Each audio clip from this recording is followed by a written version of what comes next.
Hello, I'm NP. Around December last year, I made a video about an online Commodore 64 emulation called TY64. It was created by Krissz, a programmer from Hungary, and it runs under your favorite web browser. Just click and start. Last time when I made a video about it, it already had a massive game catalog. 300 plus games maybe. After a couple of months, it expanded into 500. But I have already made a review about Krissz's TY64 online emulation. So what is this video and why it came around? Lately I kept on recommending TY64 to a lot of people. I think it's the best click-and-go solution for playing Commodore 64 games. Despite the fact that 500 is not a big number, especially compared to the approximately 15,000 games that were released on Commodore 64. Still it can be overwhelming, especially for someone who haven't played Commodore 64 games. So almost everyone keep on asking me, okay, it works, fine, so what should I play, what is good, what do you recommend, and so on. I kept on saying, try to explore yourself, only you know what games you like. And they said, but you know, I don't have the patience, I don't have the time, I don't know what I don't have, but I don't have, so please recommend me stuff. So, instead of answering over and over again the same things, I will make a quick reference video, including 30 games I played a lot back in time. This list is based on a chart that I made back in time in the early 90s. It included the statistics like how many hours I played the actual game, how many times I loaded it, how do I like it overall, and so on. Of course, it includes an ample of games that you cannot find on Krissz.hu, but there are 30 that you can. So it will be a sort of very quick list with just a couple of words about the actual game. Traz. Our second most favorite wall breaker included a track editor, I guess. At some point, I had a complete set of levels that we made with friends. But if you just want to play, it offers a lot of good levels. Some are very tricky. Turrican 1 and 2. For some reason I don't know, under the same entry I included the whole franchise back in time. So there is just a single entry for Boulder Dash, or there is just a single entry for Last Ninja, including Last Ninja 1, 2, 3, Remix, and the latest before the Last Ninja, and so on. So back to Turrican. It was released on various platforms, but as far as I know, the Commodore 64 was the initial design. There's not much to be said about it. It's one of the best action platformers of all times. Well, at least on Commodore 64. Saboteur 1 and 2. Actually, you can find part 1 on Krissz.hu. Hopefully the second part will be uploaded sometime as well. Don't get me wrong, the first part of this base infiltrating, data stealing, ninjutsu getaway game is good. Saboteur games provided quite a unique experience back in time. Commando. For a long time I didn't know that it was actually a game version of an Arnold Schwarzenegger film with the same title. These shoot-em-up action games are not really for me, still I played it a lot because of the music. It was composed by Mr. Rob Hubbard, one of the best Commodore 64 musicians of all times. As the story says, he had an extremely tight deadline, considering this music and sound effects. So Rob arrived somewhere around the evening by train. He composed one of the most iconic Commodore 64 music pieces in just a couple of hours. It was quite an achievement because back in time people didn't have tools like trackers. So they had to do it the hard way. Rob programmed every byte of this music manually into the Commodore 64. If it wasn't incredible enough, he left with the first train in the morning. But before that, he started this music on every single machine in the software developers building. Insane. Rick Dangerous 1 and 2. Again, multiple games under the same entry. To my memories, Rick Dangerous was one of my most favorite platformers on C64. Not as if stories were any sort of important in the case of a platformer game, but it was something like Indiana Jones. As a game, it was rather on the harder side. Still, it was possible to finish the game without a trainer, infinite lives, infinite energy and so on. It was quite a big hit on Commodore 64 and Amiga. Not as if the first game wasn't good enough, but the second game was quite a step up. Well, it's a pity that there was no Rick Dangerous 3. This one would have deserved a third part. Outrun. Although technically it wasn't the most perfect conversions for Commodore 64 because it was released on other platforms first, including coin-op machines. But back in its time it was so much spot on, so much 80s, with all of these traffic, open roads, the girl on the passenger seat, good music and this unlicensed Ferrari Testarossa convertible that you, as a kid, kept on returning to it for the feel. Don't get me wrong, it's a fun Commodore 64 car game, but not the best as a game. Rally Speedway. This racer is from 1983, so it's one of the oldest Commodore 64 racing games. And for sure, one of the craziest. I don't know, maybe the game designers were like, okay, let's keep it as simple as possible. People will always want to go fast, so let's give them that.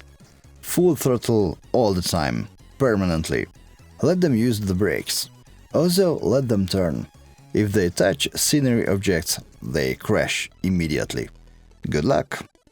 So they created BeamNG Drive of its time, considering difficulty. Rally Speedway is incredible because of two things. One, it's very hard to keep things under control.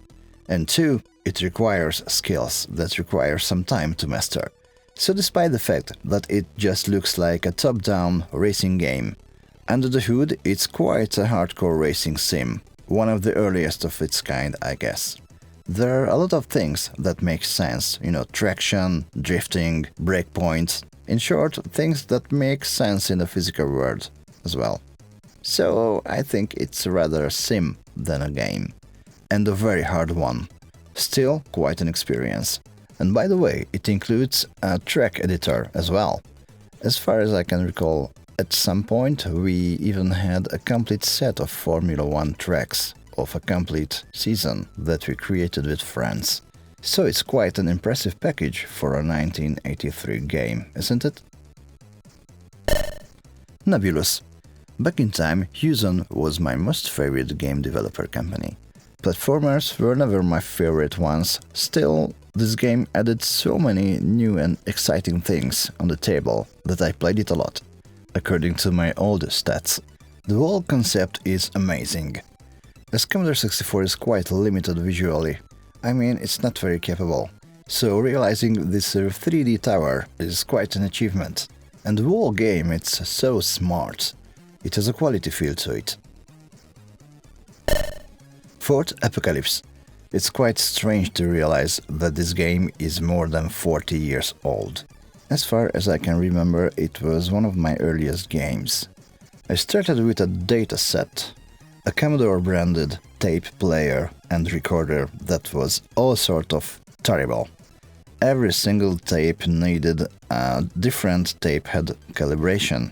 So even after a while I had a cartridge, including some utility to help that process. Still, it was a pain in the neck every single time. So my first disk drive made quite a difference because it could read and write data reliably. So this game from my tape times is from 1982. As some very ancient game, it doesn't have the best design. Also, controls feel a little squishy. Still, if you get used to it, it's quite a bit of fun. The concept is great and it's quite challenging. Still, you can complete it without a trainer. Infinite lives, infinite energy, no collisions, and so on. Giant Sisters. Well, developers obviously never heard about a certain Nintendo game starring an Italian guy. So even if back in time, copyright laws were not so strict as nowadays, still, Nintendo wasn't happy about Giant Sisters. Despite it's not a one-to-one copy, but it's almost. Nintendo pushed the publisher's Rainbow Arts quite hard, so eventually this game became removed from the stores. But of course it didn't stop hackers from pirating this game, so it became quite well spread. So after a time, Giant Sisters became the Commodore 64 scene's own Super Mario Brothers game. Actually, as a game, it's a very solid one. Okay, an almost one-to-one copy is not a good idea, but the project became finished and the game was good. So instead of, threatening the publisher, in the place of Nintendo, I would try to work out some solution, maybe releasing it under my brand, but it never happened. So Giant Sisters is a game with a great potential, with probably marginal commercial success. Power Drift. It's similar to Outrun, but it's a much more solid game. And also it provides some proper racing, so it's not like let's floor it and something happens in the sunshine sort of message. The whole thing just feels more solid. You have opponents with different skill levels, their animated pictures are actually reacting to the race, the car handling makes sense, so overall it provides much more than Outrun. I always preferred Power Drift. Okay, this list is based on my old Commodore 64 game chart, where Outrun is included as well, but let's be real, Power Drift is a much better game. Samurai Warrior. The Battles of Usagi Yojimbo. It's one of the very good ones when it comes to comics adaptations. It has a story of a journey that completely makes sense. And despite it doesn't have a fireworks of graphics, still it's quite true to the cartoon. Also it provides a quite nice oriental atmosphere. When it comes to controls, it's not so easy. Despite the fact that you can finish the story without any trainer, still it's very easy to kill poor Usagi Yojimbo. Even by bad decisions. We are talking about a samurai with a very strict moral code after all. Deflector. For me it's very hard to find of exactly what made me a fan of this game. There is nothing wrong with it, it's just not my type of stuff. I guess the music had a crucial role. Mr. Ben Daglish was one of the greatest game music composers of all time, in my opinion. Not only on Commodore 64, but just like ever. He could always come up with the most playful melodies I have ever heard in a game. I am a musician too, and actually a couple of years ago we had a project called Seedrip Alliance playing Commodore 64 music covers. And by far Ben's music was the most difficult to play on stage. We all loved his music, but playing it was like sitting in the trunk of a rally car. It was actually very difficult to follow what's happening. So yeah, the music of Deflector by Ben Daglish is amazing. May he rest in peace. And about the game itself, it's not bad. It's a very smart puzzle game, and you can solve the levels with a laser beam and mirrors. It's an original idea, great concept, and amazing music, if I haven't mentioned it before. Slicks. Well, if you haven't heard about this game yet, and if you are new to the whole thing, it's quite possible, because it's a 1992 game. But maybe the name Codemasters can ring a bell if you like racing games. So, surprise! This is a 1992 top-down racer by Codis. On Commodore 64 around the late 80s, early 90s, they were massive, releasing all sorts of games. They had very good quality. Well, I admit I lack the lexical knowledge of gaming that my old friend Krissz has, so I have no idea when Codemasters started to specialize on racing games, but I think this one is their best on the Commodore 64. In my opinion, it has an absolutely outstanding handling, and it's one of the best, if not the best, top-down racing game on Commodore 64. I think I had to wait for approximately a decade until I stumbled upon a top-down racing game that I liked this much, called Gene Rally. But it's a different story for a different day, and definitely not Commodore 64. Bruce Lee.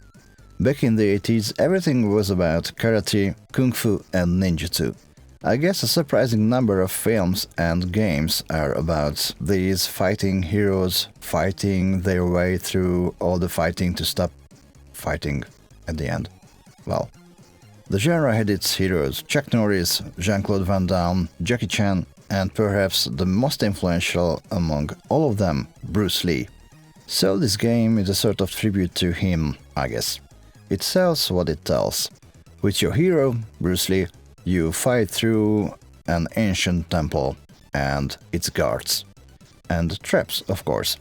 What makes it outstanding is the clever level design.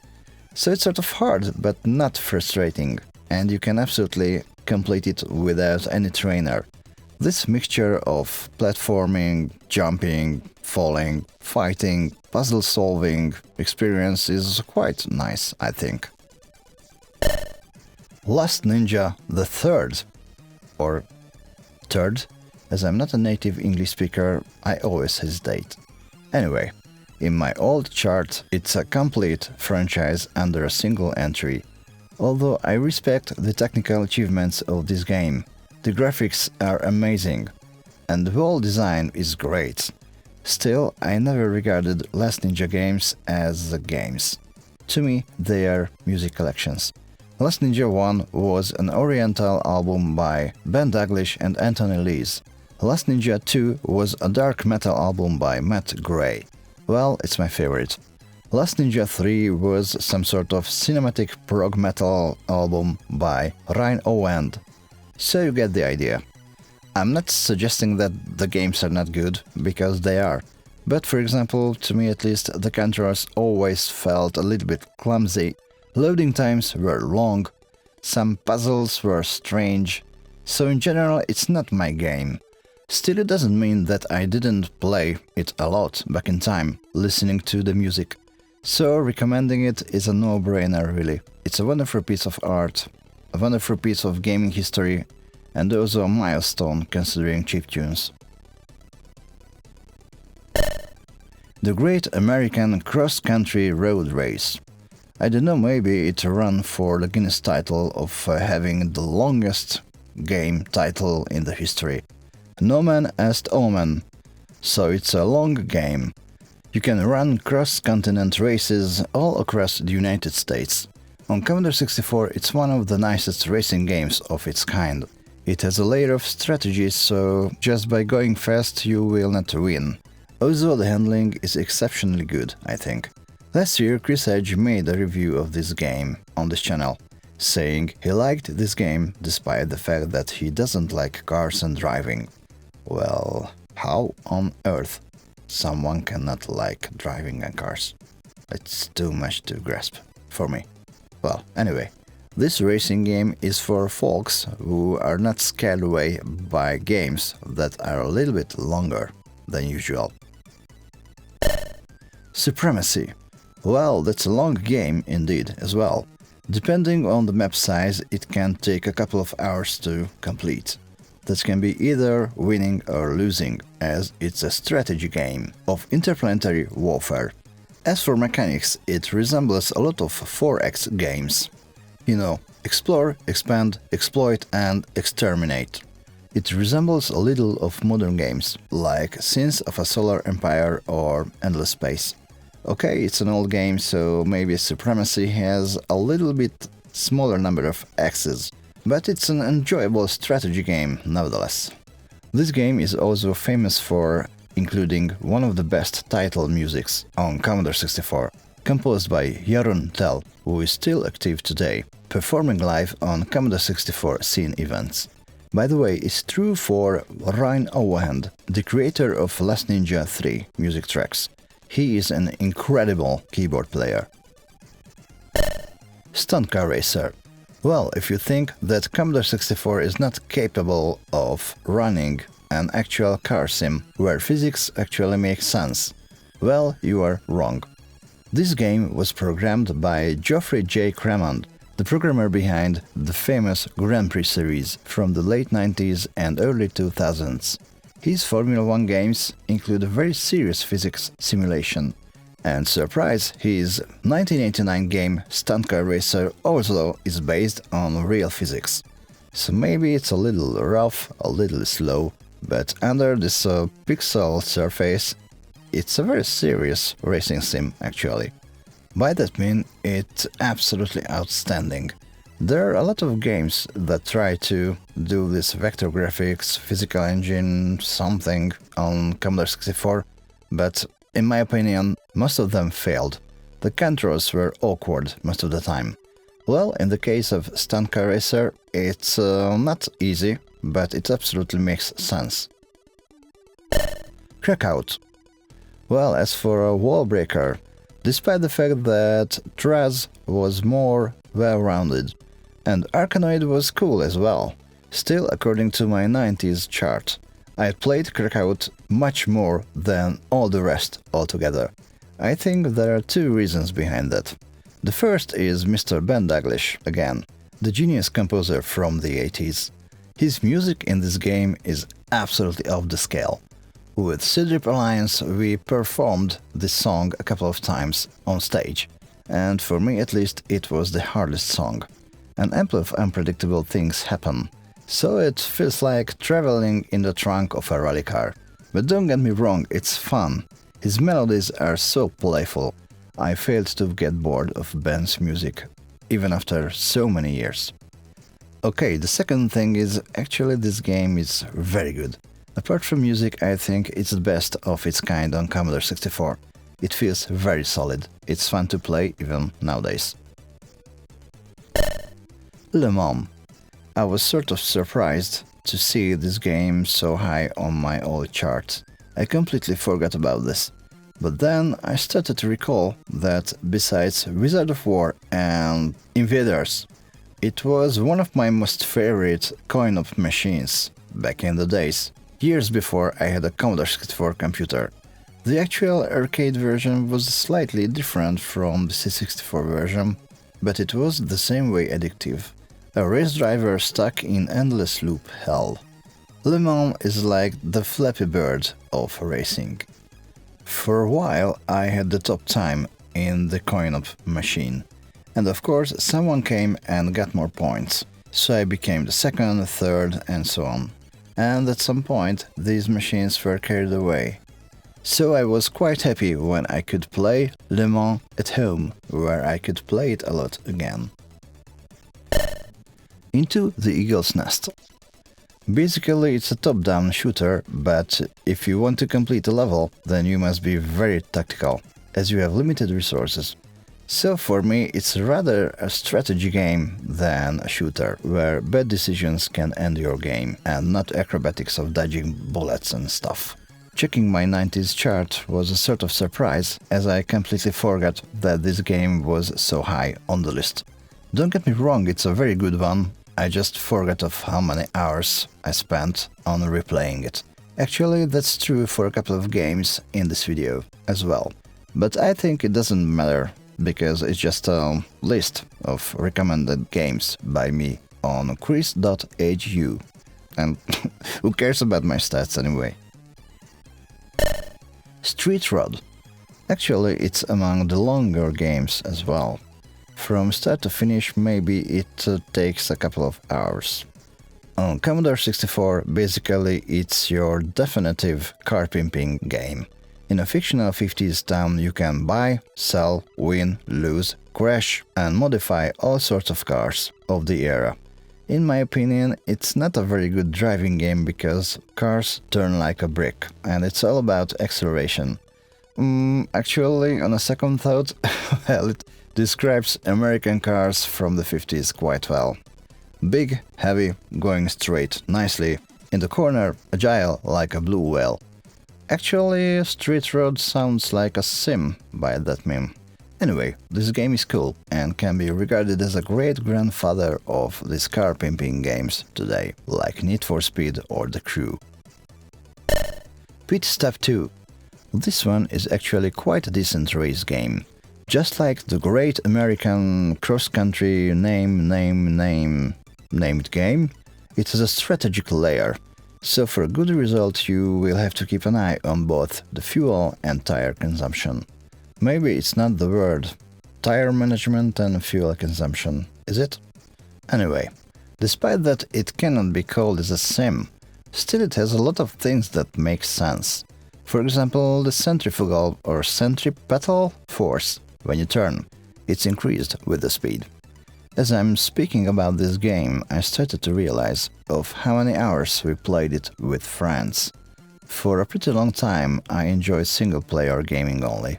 There are many reasons behind that, maybe I will talk about it sometime in the future, but back in the days we played these hot seat multiplayer games a lot.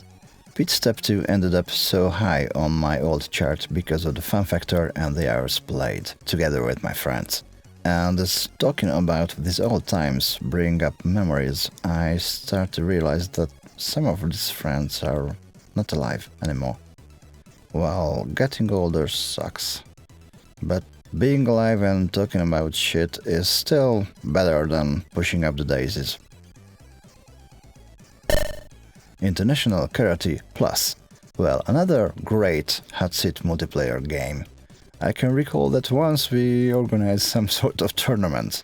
It was sort of funny because all the competitors were doing some sport. There was a local soccer team. Well, I never understood why you English-speaking people call this poor European football soccer. It's very rude. Anyway, we had a handball team. As of me, I was a member of the local Olympic wrestler junior team. And all of us had bicycles, so basically it was a racing with each other all the time, moving a lot.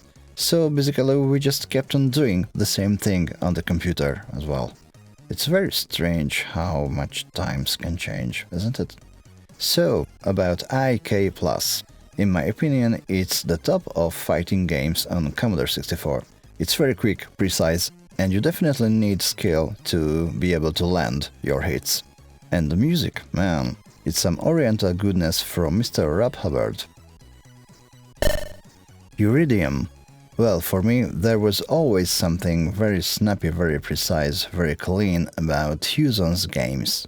This game is sort of difficult, but still it handles like a dream, at least in my opinion. It has a lot of tricky places where you have to make these very tight turns, with a lot of precision. And if you are just a tiny bit off, then bang, you're gone. Because Commodore64 is a very great machine for these side-scrolling games. There are lots of them, but Uridium is my favorite. And maybe R-Type is an honorable mention. Literally, because on Krissz.hu it's not included. Kickstart 2. This acrobatic motor racing game was incredible. It not only included a very good precise game, but also a track editor, like Rally Speedway, with a little bit different solution. So in no time it became a hot seat multiplayer favorite. Man, so much fun! I think at some point we had a Kickstart 2 tournament as well. You could join either as a player or a track editor. Well, of course don't think about hundreds of guys or something like that. We were 10 maybe, but it was enough for some exciting turns.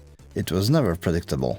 So these old school multiplayer games, they are best if you have someone to play with. So if you are an OFG, old fart gamer, like me, and have nephews, and you can talk them out of TikTok scrolling for 5 minutes, they will most probably love it. Boulder Dash. Again, this position on my old chart represents all the games that became released on Commodore64 in the Boulder Dash franchise. I think it was one of the earliest game reviews on my channel, a couple of weeks before Chris Edge joined. So I cannot add more to that review. It's one of my most favorite games on Commodore64. It's challenging, difficult, sort of ruthless, but also it's sort of rewarding. It has an incredibly smart game design, using its own physics, rules, actors, tricks and traps.